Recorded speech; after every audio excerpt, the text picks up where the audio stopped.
G.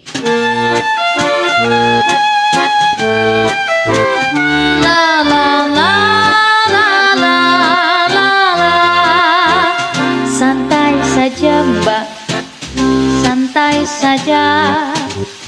Duduk dulu Pak, lepas lelah. Hari sudah semakin senja, bersantailah lepas kerja. Takkan dia lari, si esok hari kopi dulu Mbak. Santai saja, pisang goreng Pak, gula Jawa. Matahari telah berjanji, ia akan datang esok pagi. Bersenyumlah, santai saja.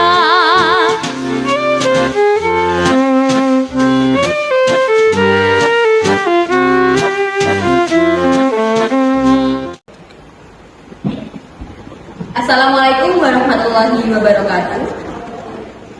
Hadirin sekalian, selamat datang dalam simulasi persidangan siswa SMA.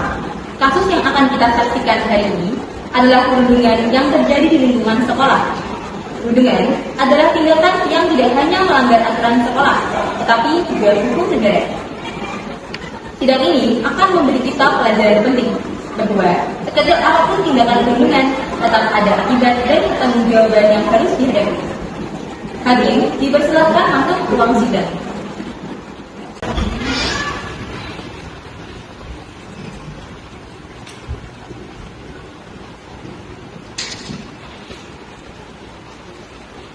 Sidang dimulai. Sidang perkara nomor 01/2025 dengan terdakwa Andi saya nyatakan sidang dibuka dan terbuka untuk umum. Panitia, silakan bacakan daftar hadir. Sidang dihadiri oleh jasa penuntut, umum, pengacara, terdakwa, korban, saksi, serta orang tua. Dari kedua belah pihak dipersilakan terdakwa untuk memasuki ruang sidang.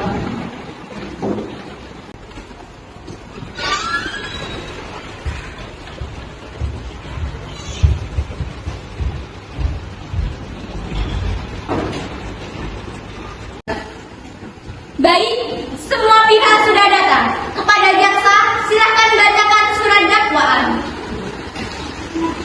Baik, Yang Mulia, bahwa pada hari Senin 10 Agustus 2025 sekitar pukul 10 pagi di lorong sekolah, terdakwa Andi telah melakukan perbuatan perundungan kepada korban bernama Siti.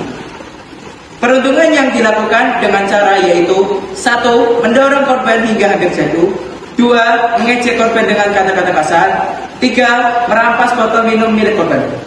Perbuatan ini direkam oleh salah satu siswa lain, kemudian disebarkan melalui media sosial, sehingga menimbulkan rasa malu, trauma, dan tekanan mental bagi korban. Perbuatan terdakwa jelas melanggar Undang-Undang Perlindungan Anak Nomor 35 Tahun 2014 Pasal 76C, yang berbunyi setiap orang dilarang melakukan kekerasan terhadap anak. Pasal 80 ayat 1 yang mengatur ancaman pidana bagi pelaku kekerasan anak. Sebagai bukti, kami menghadirkan video rekaman kejadian tersebut.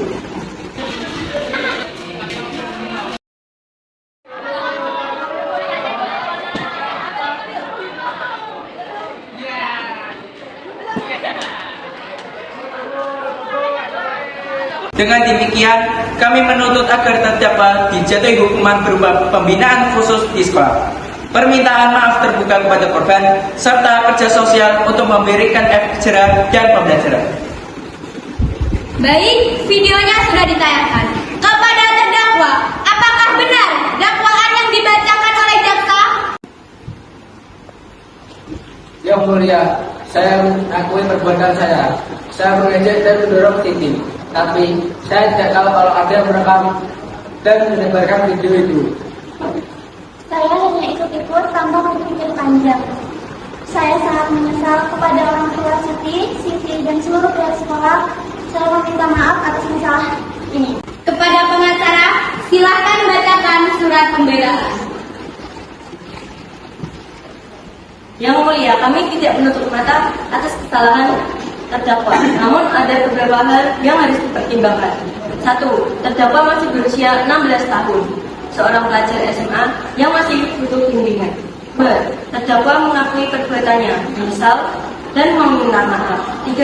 Penyebaran video bukan dilakukan oleh terdakwa, sehingga dia tidak bisa sepenuhnya bertanggung jawab atas dampaknya di media sosial.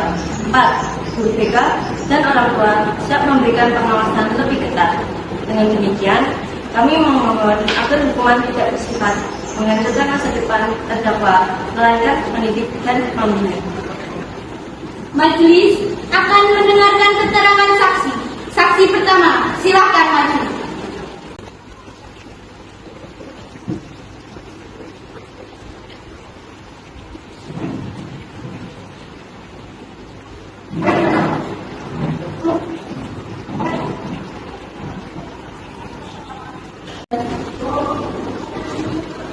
Saya adalah teman korban.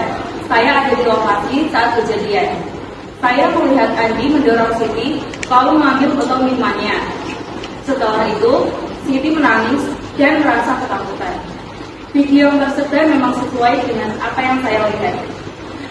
Kejadian itu menyebabkan saya melaporkan hal tersebut kepada guru BK. Izin bertanya untuk kepada saksi, apakah korban tampak tertekan? Iya, sehingga Siti tidak masuk sekolah. Baik, terima kasih. Terima kasih. Sekarang saksi kedua, silakan memperjelaskan. Saya mendapatkan laporan dari siswa lain dan saya langsung mengecek video yang beredar. Saya segera memanggil Andi ke ruang BK. Sebagai guru, saya menganggap Andi adalah murid yang pintar, tetapi ia harus diberi hukuman agar menjadi pelajaran. Apakah Ibu yakin Andi bisa dibina? Saya yakin asal ada pembinaan dari guru dan orang tua. Baik, terima kasih. Baik, terima kasih. Saksi dipersilakan untuk duduk kembali dan terdakwa silakan kembali ke tempat semula.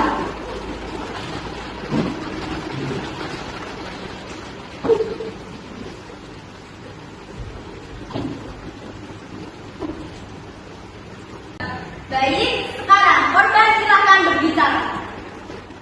Yang mulia, saya takut sekolah karena dia setelah video itu beredar. Jika Andi menyesal dan tidak mengulanginya, saya akan memaafkannya. Bisa sekolah dengan tenang.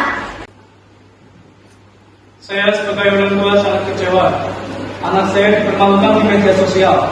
Namun, saya menyadari bahwa Andi masih berada di bangku SMA. Dengan ini, saya tetap akan menegakkan keadilan. Tapi saya harap dengan ini Andi mendapat hukuman yang menjadikan dia sebagai sebuah pendidikan. Dengan ini surat keputusan saya serahkan kepada hakim. Saya meminta maaf pada Siti dan seluruh keluarganya. Saya berjanji akan membimbing anak saya dengan lebih baik. Setelah mendengar keterangan dari jaksa, pengacara, para saksi, korban, dan orang tua, majelis hakim mempertimbangkan hal-hal berikut. 1. Bahwa perbuatan terdakwa terbukti nyata melanggar hukum. 2. Bahwa perbuatan ini berdampak serius pada korban, baik secara fisik maupun psikologi. 3. Bahwa terdakwa masih di bawah umur, mengaku bersalah dan menyesal. 4. Bahwa sekolah dan keluarga siap melakukan pembinaan. Dengan pertimbangan tersebut, majelis hakim memutuskan: 1. Menyatakan terdakwa Andi bersalah melakukan perundingan. 2. Menjatuhkan sanksi berupa A. Pembinaan khusus di sekolah selama 3 bulan. B. Permintaan maaf terbuka kepada korban. C. Kerja sosial membantu kegiatan sekolah selama 1 bulan. D. Wajib lapor ke guru BK setiap minggu. Sidang selesai. Semoga kejadian ini menjadi pelajaran bagi kita semua bahwa